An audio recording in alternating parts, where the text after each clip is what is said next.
Hello everyone, and welcome to Radar, the podcast that guides you through the world of Safran. Our teams are driven every day by their immense enthusiasm, so in our episodes on the theme of passion, you will find out how our colleagues are concretely expressing that enthusiasm, both at Safran and beyond. For this episode, we met with Cécile LACROIX, head of the Research and Technology Program within the Navigation Unit at Safran Electronics Defense. Cécile has a real passion for aeronautics.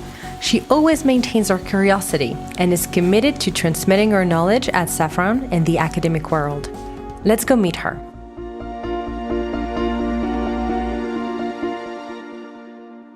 Hello, Cécile. Hello, Sophie. Welcome to Radar. Thank you for inviting me. You're welcome. Cécile, the first question on Radar is one we always ask. What do you think about when you hear the word passion, besides passion fruit ice cream? The first word that comes to my mind is aeronautics, because every time I've ever lifted my eyes to the sky and seen a plane fly past, I've always been amazed, like a little child. Is that the reason for your vocation and your commitment to Safran? Exactly. It's been a common thread for my entire career. Cécile, you're involved in a number of initiatives relating to passing on knowledge within Safran, but also outside of it. And that's why we've invited you to Radar today. Why is passing on knowledge so important to you? Well, passing on is about exchanging and sharing, but most of all, it's about human contact. It's also about being able to give back everything that I've ever been given and has enabled me to do what I'm doing today with as much pleasure as ever and has cultivated my curiosity. What would you say are the key issues in passing on knowledge and learning in the professional world and in the business world in general? The key issue is, of course, knowledge retention, not losing everything you've gained. That's even more true in our line of work, which is extremely specialized and highly technological. When you're passing on knowledge, you're also passing on your appetite and curiosity, continually asking yourself questions, being inquisitive about the world around us and about new technologies.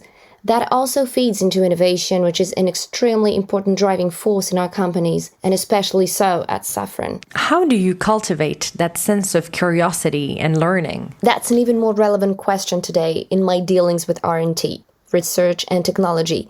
It means constantly listening to what's happening here at Safran, at our competitors, in the world, and in the research laboratories. It's really about always being aware of what's going on around us. You give training sessions. Do you have any secret weapon you use for sharing your knowledge? Secret weapon is certainly one way of putting it. What I'm trying to do is to stimulate people's curious natures. I think that if you can make things meaningful, it also helps to stir up the curiosity that sows the basic seeds of innovation. How do you make things meaningful? By making them practical. In many cases, it's extremely practical examples of applications, what it could be used for, and what it actually is for. In fact, it's actually based on physical parts. In other words, a demonstration of the theory, because after all, in our highly technological environment, there are lots of equations, but behind all that, there are practical applications that can be used, sometimes even on a daily basis. Do you have any particularly strong memories of passing on knowledge? Yes, it's a strong memory for a number of reasons. Because when I was a young doctoral student, my thesis director, who was a corresponding member of the Académie des Sciences, invited me to take part in a debate in which he presented our work.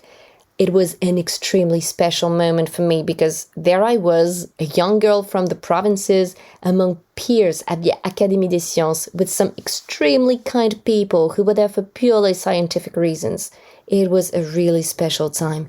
And that's when I realized that even if they are well-known people, major personalities, their real interest is in sharing. Cécile, you're also a schools ambassador and heavily involved in relations between Safran and the Sorbonne University. Can you explain to us what this role consists of? Basically, it's a Sorbonne University alumnus network for people who are now Safran employees, and we do our best to get them involved and bring things to life and put on events. It's a really strong network, and it also forms a link between the university and Safran. What benefits do you personally get from being an ambassador? Lots of things. First of all, human contact, which keeps me in touch with lots of students and lets me share my passion because it gives me an opportunity to talk about jobs at Safran and everything we do at Safran. And then this very strong bond, which also lets me be proactive in supporting students and offering them internships and positions. And it lets me be a tutor, which is also something I do for 2 scholarship holders. What specific links are you seeking to create between the professional world, the business world, and the academic world? Knowledge-based links, obviously. I think that there's a strong interest on both sides in getting to know one another better. And that's something I've learned over the course of my career, having seen that there were plenty of great things being done on both sides in the university environment and also in the industrial environment, but that all too often, a lack of communication was preventing us from getting to know each other and talking. And there are many topics of common interest where we could, I believe, make faster progress together. Can you give us any examples of initiatives or results you've carried out or been involved in to strengthen those links? Yes, a number of them. The first one is site visits, for example. Some doctors at Sorbonne University came to visit our RNC site in Massy to find out about our professions, because we have a number of rather specific sectors which don't necessarily have a very mass market appeal.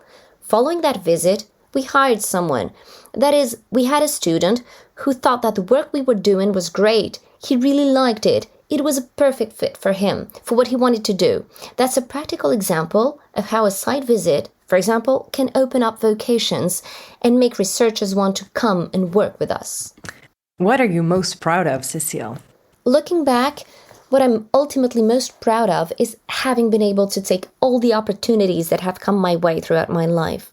Sometimes you're given an opportunity and you hesitate. Should I do it or shouldn't I? And actually, every time I've done it. And I'm glad I did. Can you tell us something about these various opportunities, or perhaps one more significant opportunity? The one that really kickstarted my career was when I, someone who had studied in the provinces, was offered a chance to do my thesis in Paris at Pierre and Marie Curie University, which was a prestigious university in the Paris region and somewhere I had never been to. And that prompted a number of questions. But then I went there, and everything else followed on from that. We're coming to the end of our episode together. What would you like to say to any of our listeners seeking to bring their own passions to life with enthusiasm? Only one thing: just do it. Most of all, don't put up any barriers. Often, many of the barriers around us are ones we have put there ourselves, so go for it. Thank you very much, Cécile. Thank you too. What about you? What passion motivates you? Thank you for listening, and stay tuned for the next episode of Radar.